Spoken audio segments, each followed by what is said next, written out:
Servus, Glück auf und herzlich willkommen zur späten Stunde mit Teil 2 der PK vor dem Champions League Playoff-Spiel bei Celtic Glasgow.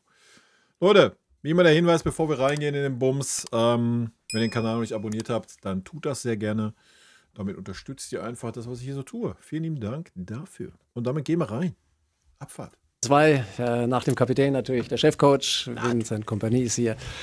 Und los geht's mit einer soliden, schönen Frage, der ersten. Ja, mit einer soliden. Wer traut sich? Carrie Howe für Keiner. Sky, bitte. Ja, hallo. Ich habe Manuel Neuer eben auch schon die Frage gestellt, auf was und auf wen müssen Sie besonders aufpassen bei dieser Celtic-Mannschaft? Danke. Ich glaube, dass wir spielen grundsätzlich gegen eine Mannschaft, die die Gewohnheit hat, viel zu gewinnen, viel ins Offensive zu entschieden auch. Das heißt, die Spiele, die fünf Spiele, die vorne immer dabei sind, das sind Spiele, die das gewohnt sein, Tore zu machen, zu treffen, und dieses Vertrauen nimmst du immer mit, auch in die großen Spiele.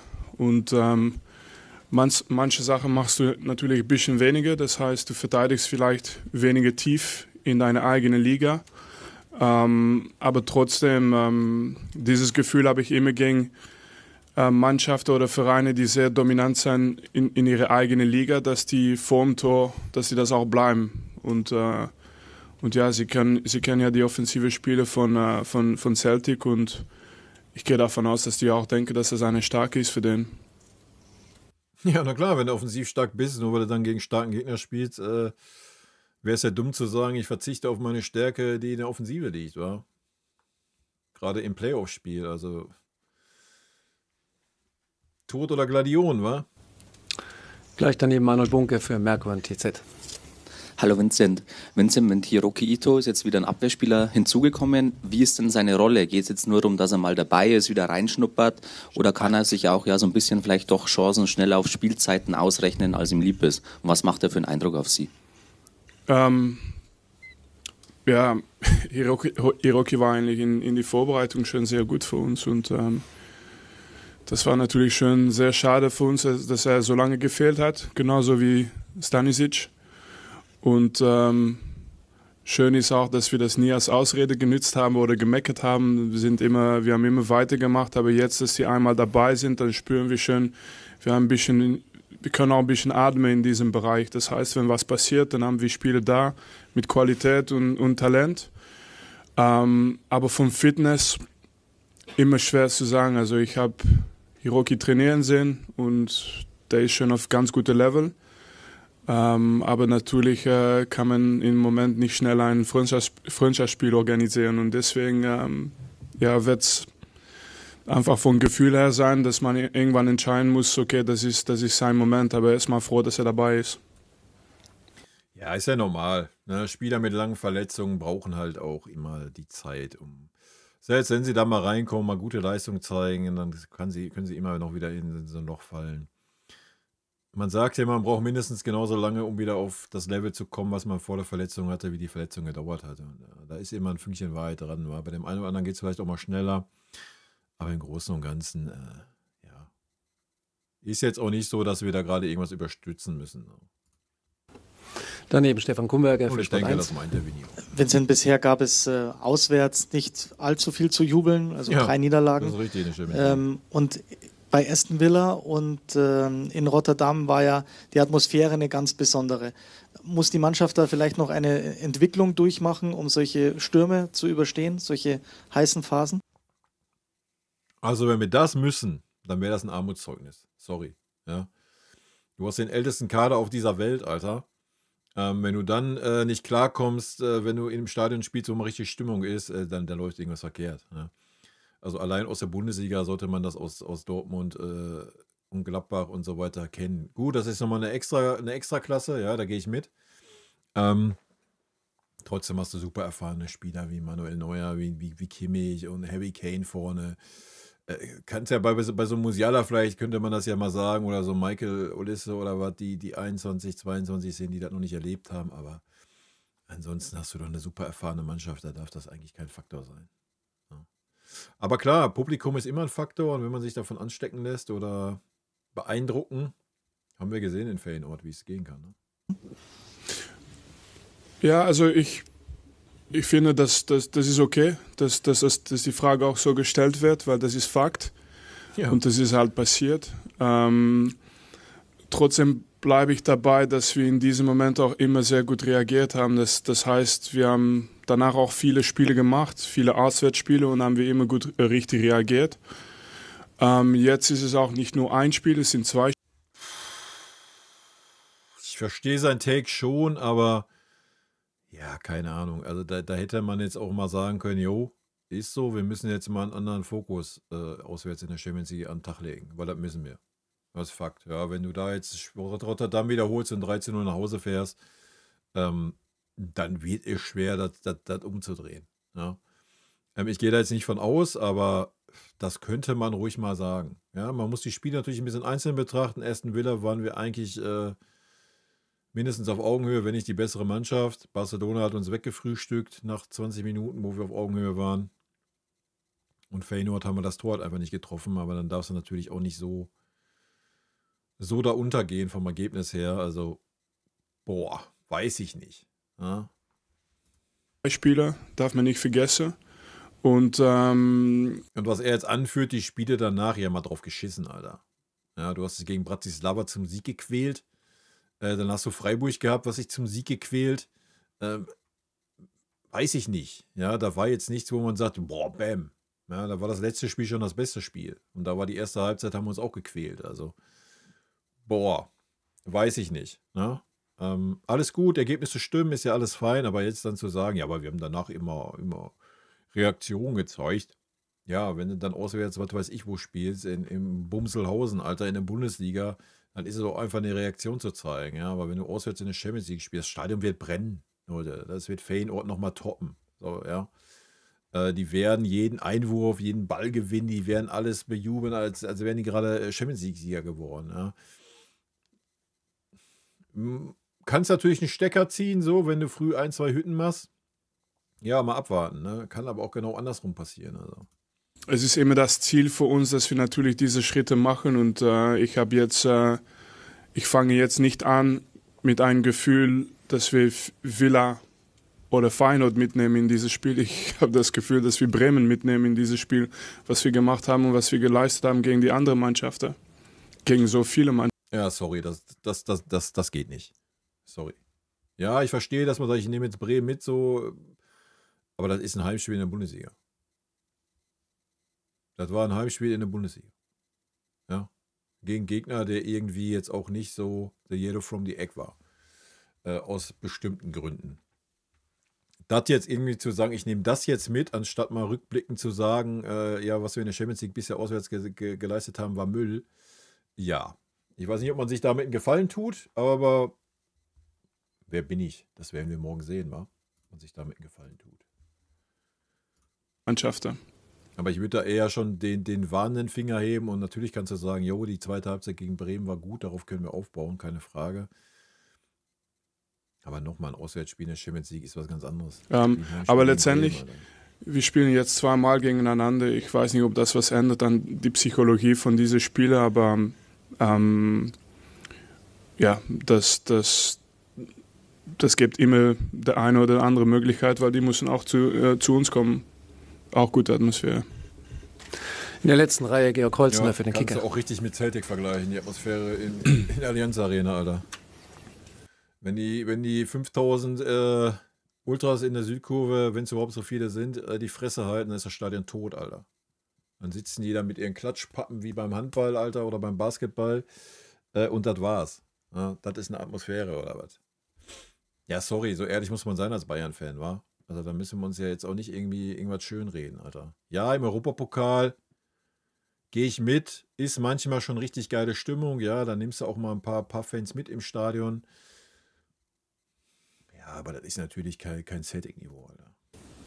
Hallo, Herr Kompanie, ich grüße Sie. Trotzdem noch mal ganz kurz angeknüpft an die Frage von meinem Kollegen vorhin. Ich würde es vielleicht an... Und ja, jetzt könnt ihr wieder in die Kommentare schauen, was bist du denn für ein Bayern-Fan? Ja, einer, der Tacheles redet, Leute. Das formulieren, was kann man oder was nehmen Sie mit aus dem Spiel gegen Rotterdam? Was kann man besser machen Nix, oder hat er was mal haben Sie daraus für Ihre Lehren gezogen, sage ich mal, wenn man jetzt in das nächste Auswärtsspiel geht? In der Champions League. Es hört sich so alles an, als ob es nur Counter und Gegentor war. Die Toren sind eigentlich total anders entstanden. Aber das ist jetzt nicht so wichtig in die Diskussion. Es war einfach so, dass die Gefahr da war, dass wir immer gespürt haben, dass Feyenoord an diesem Tag im Spiel waren. Auch wenn wir, glaube ich, selber auch 4 Tore schießen können, dürfen wir nicht vergessen. Aber es muss nicht unbedingt 4-3 sein, auch nicht. Und das war aber da. Aber meine Hoffnung oder meine Rolle ist immer, dass wir aus diesen Momenten auch Schlüsselmomente machen, damit die Mannschaft Schritte macht. Und deswegen meine ich auch die Reaktion. Deswegen sage ich auch, okay, wir sprechen jetzt über ein Spiel, wir haben seitdem alles gewonnen. Wir sprechen jetzt über ein anderes Spiel, das ist schon 3 Monate her. Und ich verstehe die Frage, klar, weil das ist jetzt wir sind jetzt in die Champions League, aber trotzdem, ich muss ich muss die Balance auch machen, damit wir nicht nur ein Gefühl mitnehmen, aber auch wissen, okay, wir haben auch in die Champions League sehr viele Chancen bekommen. Wir haben auch in die Champions League Tore gemacht. Wir haben auch in diese Wettbewerb immer wieder oder ganz oft waren wir auch die bessere Mannschaft. Nur gewinnen ist das Ziel. Also gewinnen ist das Ziel. Aber wir haben jetzt 2 Spiele. Heute geht es nur um Celtic auswärts. Ich hoffe, dass wir sofort zeigen, was wir wollen. Aber es sind 2 Spiele und wichtig ist, dass wir weiterkommen. Ja. Dann ist Christian Kunz an der Reihe für die dpa. Boah, weiß ich nicht, was ich daraus jetzt mitnehmen soll aus dieser Aussage. Natürlich, ja, verstehe ich. Das Rückspiel ist natürlich das entscheidende Spiel. Und ja, Spiel mit zu Hause. Großer Vorteil, gehe ich 100% mit. Ja, aber darauf verlassen kannst du dich am Ende des Tages auch nicht. Ne? Aber so wie er sagt, man muss schon zeigen von Anfang an, was man will. So, das wird wichtig sein morgen. Ja. Sie haben als junger Spieler mal hier gespielt. Welche Erinnerungen haben Sie noch an das Spiel und was für eine Atmosphäre erwarten wir morgen? Ja, also es war auf jeden Fall ein Erfahrungsboost, dieses Spiel. Ich glaube, wir haben zu Hause ganz überzeugend gewonnen. 2-0 oder 2-1, weiß ich nicht mehr. Und sogar 70 Minuten zu 10 gespielt. Deswegen als 17-jähriger junger Bursche mit volles Vertrauen hier gekommen. Wir schaffen das hier auch, kein Problem. Wir haben das mit 10 gemacht und dann war die Realität anders. Ich glaube, wir könnten 5-0 verlieren dieses Spiel und dann noch, das wäre dann noch freundlich, glaube ich. Aber wenn du natürlich ein bisschen älter wirst und du hast mehr Erfahrung, ich würde sagen, wenn ich als erfahrener Spieler in eine gute Mannschaft entschieden könnte, wo ich gerne auswärts spiele, dann würde ich hier kommen. Aber als junger Bursche lernst du halt. Gehen wir nochmal auf diese Seite, Manuel Bonke. Vincent, nochmal eine Anschlussfrage an die Innenverteidigung. Kim und Upa mussten ja immer viel spielen, jetzt gibt es wieder Alternativen.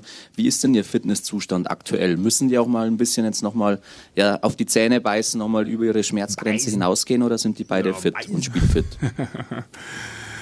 Ja,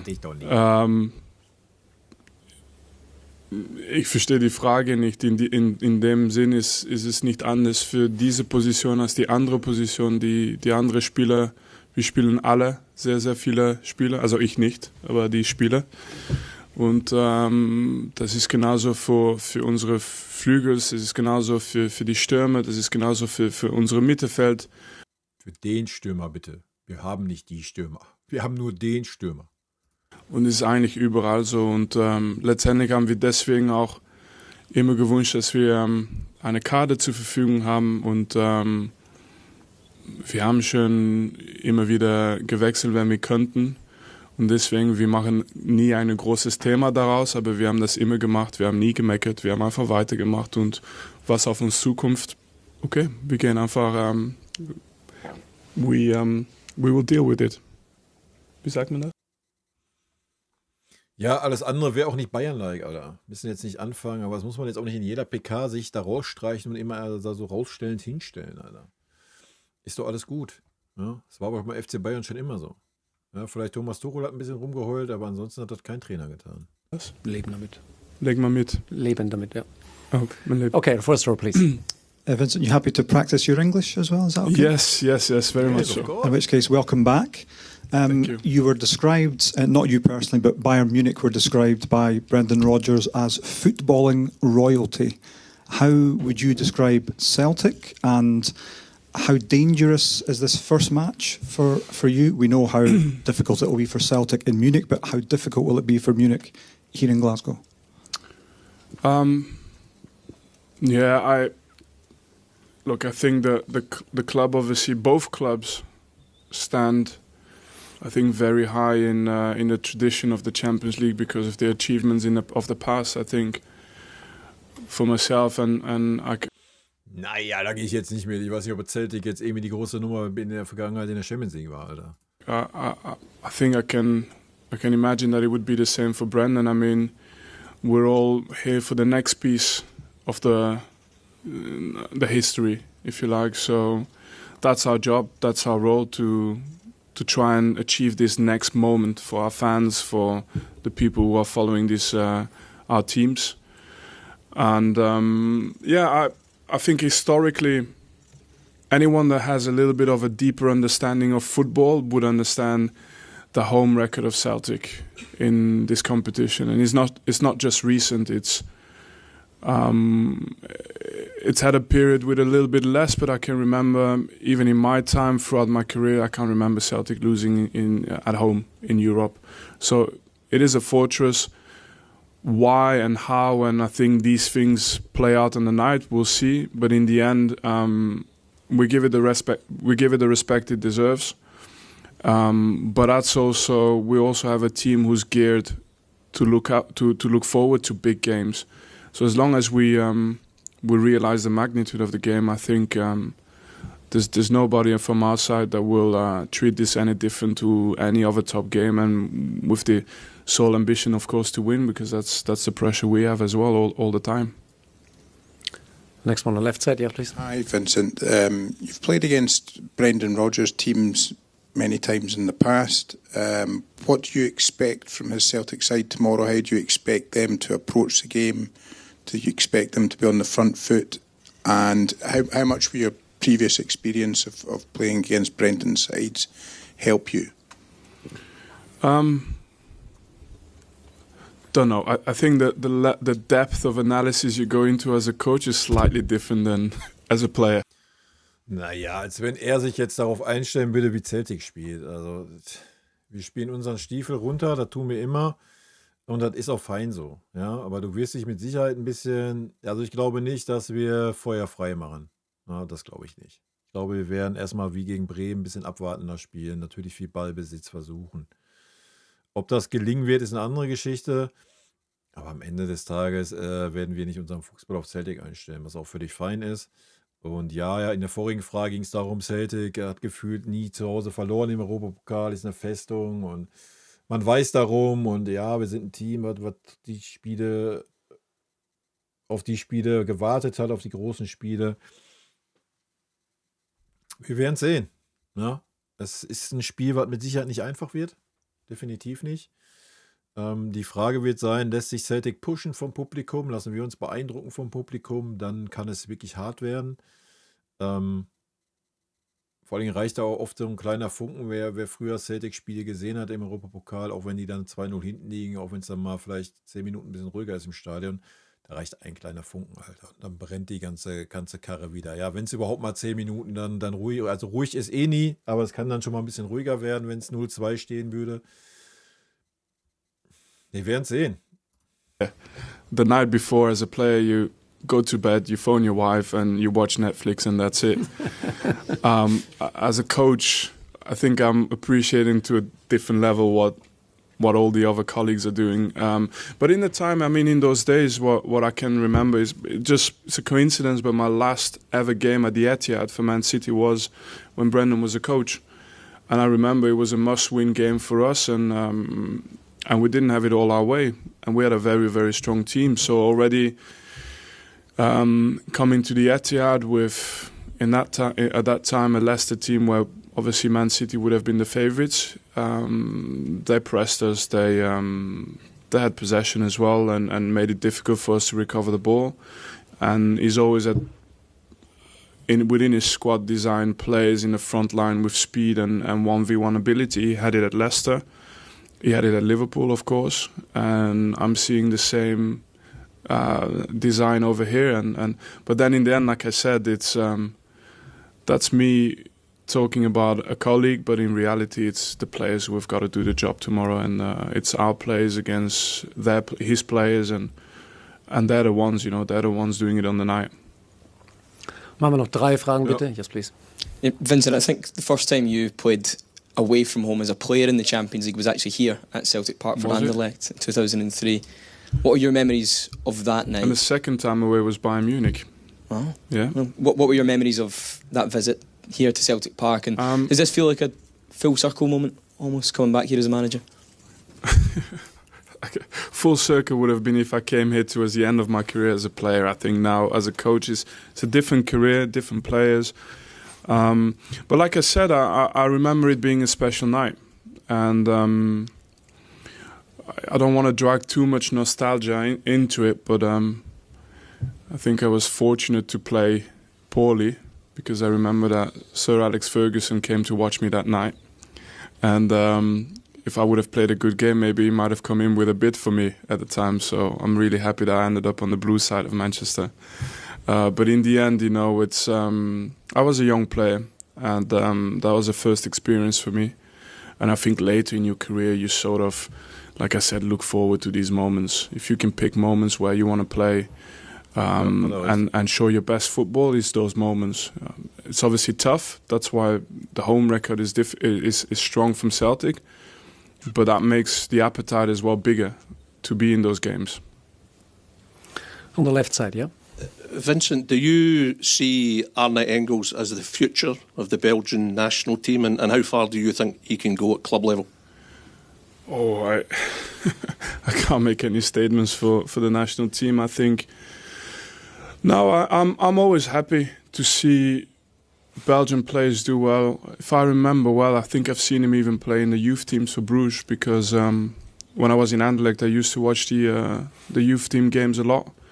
And there was a couple of great talents on both sides, on Bruges side, but also on Anderlecht side. And it was always good to watch them and sort of imagine what their progression would be. I think he's 21 now.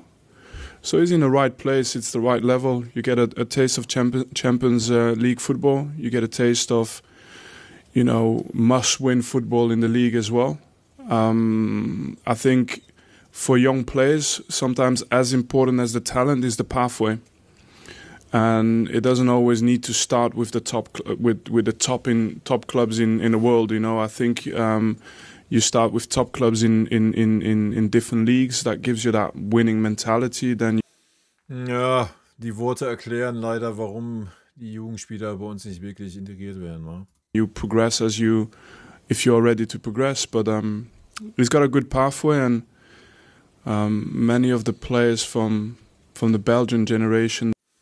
Er hat dort gesagt, so wie ich es verstanden habe, es ist nicht das Wichtigste, wie viel Talent man hat, sondern der Weg, den man hat. Ja? Und der Weg ist besser, wenn man bei Top-Teams in kleineren Ligen spielt, weil man da das Gewinnen lernt. Ja? Das Gewinnergehen. Und trotzdem spielt man ja in der Champions League dann mit einem Club. Das ist besser, als wenn man jetzt bei so einem Top-Club reinkommt und man das halt dann nicht gelernt hat. So, und wenn wir das jetzt, die Worte mal zum Maßstab nehmen, dann erklärt das so einiges, was diese Saison mit den Jugendspielern bei uns gelaufen ist. That did well were actually at his age in similar places. So it's a good starting point for him. Die letzte Frage nochmal, Carrie Howe, bitte. Ja, Sascha Bowie. Nicht, dass ich ihm da jetzt widersprechen möchte, wa? Es ist natürlich fein, wenn du Jugendspieler hast, junge Spieler, und kannst die an so einen Club verleihen oder abgeben. Haben wir ja in der Vergangenheit auch schon gemacht. auch wenn wir dann nicht wieder zurückgenommen haben, beziehungsweise dann weiter nach Holland geschickt haben. Aber natürlich ist das natürlich ein guter Weg, ja, keine Frage, nicht falsch verstehen, aber wenn du manchmal die Chancen in deiner eigenen Mannschaft hast, und die hatten wir diese Saison, dann muss man den Spielern halt auch die Möglichkeiten geben, ja, und dann können sie auch beim FC Bayern das Gewinnergehen entwickeln, würde ich jetzt behaupten. Aber ich verstehe schon seinen Take. Er hat gegen Bremen begonnen, hat er morgen auch gute Chancen, wieder zu beginnen. Und auf welcher Position sehen Sie Josip Stanisic? Sind Sie ihn eher als Außenverteidiger, wie er es in Leverkusen auch viel gespielt hat, oder eher als Innenverteidiger? Nein, wir werden sehen. Also wichtig ist, ich kenne wer morgen spielt, das sehen wir morgen. Und wichtig ist, dass ich die Qualität erkenne von die Spieler. Also ich verstehe die Profil von den einzelnen Spielern, was die starke sind, was die, ich würde nicht sagen, schwer.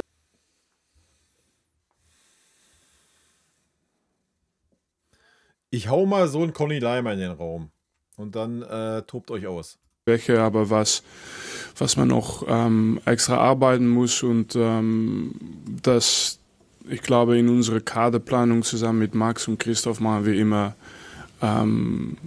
glaube ich, wir treffen keine Entscheidung gegen ein Profil. Aber wichtig im Moment ist, dass er wieder dabei ist. Der war 4 oder 5 Monate sogar nicht dabei und für uns ist einfach wichtig, dass er wieder dabei ist. Aber es ist natürlich klar, dass er rechts spielen kann, dass er in der Verteidigung spielen kann. Es ist klar, dass Hiroki links spielen kann, dass Hiroki in die Innenverteidigung spielen kann. Es ist klar, dass Sascha vielleicht weniger in die Innenverteidigung spielen kann. Es ist klar, dass Conny Leimer im Mittelfeld spielen kann, auch in die rechts. Was höre ich da? Das ist klar, dass Conny Leimer im Mittelfeld spielen kann. Ich habe ihn unter Vincent Kompany noch nicht einmal im Mittelfeld gesehen, oder? Doch, ich glaube mal so 10, 15 Minuten nach irgendeiner Umstellung, ne? Und dann wieder zurück oder sowas. Verteidigung spielen kann. Am Anfang dieser Saison hatten wir die Frage über Jo Kimmich, ist er Mittelfeldspieler oder rechts hinten. Wir wissen auch, dass die auf beide Positionen spielen können. Wir wissen, dass Serge in Mitte spielen kann, aber auch Serge kann auch auf die Flügel spielen. Serge ist unser Backup für Harry Kane. Ne? Das ist eine Maschine, Alter, auf der 9. Links und rechts. Wir verstehen das schon. Leroy hat viel rechts gespielt, kann auch links spielen, hat auch viele Tore gemacht, wenn er links gespielt hat und so weiter und so weiter und so weiter. Was? Junge, hast du eine andere Saison gesehen wie ich oder redet er gerade von der Karriere oder was? Also ich habe diese Saison noch nicht viele Tore von Leroy gesehen, sorry. Oder habe ich, vielleicht habe ich, weiß ich nicht, Knockouts im Kopf gehabt. Rafa Guerrero hat sogar ins Mittelfeld gespielt in seiner Karriere. Ja, für Dortmund viele Tore gemacht, spielt bei uns jetzt im Moment links hinten. Wir verstehen es schon. Und, aber die Puzzle es ist wichtig, was wir machen für die Mannschaft. Immer die Mannschaft, alle. Ja, das ist ja auch der Take, den ich die letzten Wochen immer rausgehauen habe. Ne? Und genau das schafft Vinny halt. Ja? So. Und das ist sein Dingen. Ne? Und ja, das ist Fluch und Segen gerade zugleich, wenn wir ehrlich sind. Ne? Wir werden sehen, ob es am Ende dann für den ganz großen Wurf reichen wird. Ich bin gespannt. Also jetzt nicht gegen Celtic, sondern in vielleicht 6 Spielen später in der Champions League. Und da drinnen versuchen wir immer zu machen, was richtig ist für die Einzelspieler. Ich könnte noch weitergehen über die Profile von den anderen Spielern, aber wir verstehen es schon. Wir freuen uns auf morgen. Danke, Vinny. Danke. Schönen Abend. Bis dann. Ciao. Ciao. Gut, das wäre ja natürlich auch jetzt irgendwie albern, wenn er es nicht verstehen würde, oder? Dann wäre er ja an der verkehrten Stelle. Aber ja. Weiß ich nicht. Wenn man das Profil von Conny Leimer wirklich verstehen würde, dann weiß ich nicht, warum man sich dieser Waffe in bestimmten Spielen nicht zunutze gemacht hat. Auf der 8 zum Beispiel. Ja. Aber vielleicht erleben wir das ja noch diese Saison. Wer weiß. Weil auf der rechten Verteidigerposition weiß ich jetzt nicht. Ja, er hat natürlich ein starkes Spiel gemacht, jetzt die Viertelstunde, wo er reinkam gegen Bremen. Ja, nicht falsch verstehen. Ich kann mir auch sehr gut vorstellen, dass er morgen aufläuft als rechter Verteidiger. Aber wenn Boe und Stanisic fit sind, ja, dann wäre es ja eine Farce, wenn du dann Conny Leimer dahin stellst. Also. Zumindest jetzt in den Spielen, wo es wichtig wird, in der Defensive gut zu stehen. Weil das ist ein Conny Leimer nämlich nicht als Außenverteidiger. Gut, Leute, rot-weiße Grüße gehen raus. Haut rein, bis dann. Tschüssi. Vielen lieben Dank für euren Support hier auf dem Kanal. Und in diesem Sinne, gute Freunde, kann niemand trennen.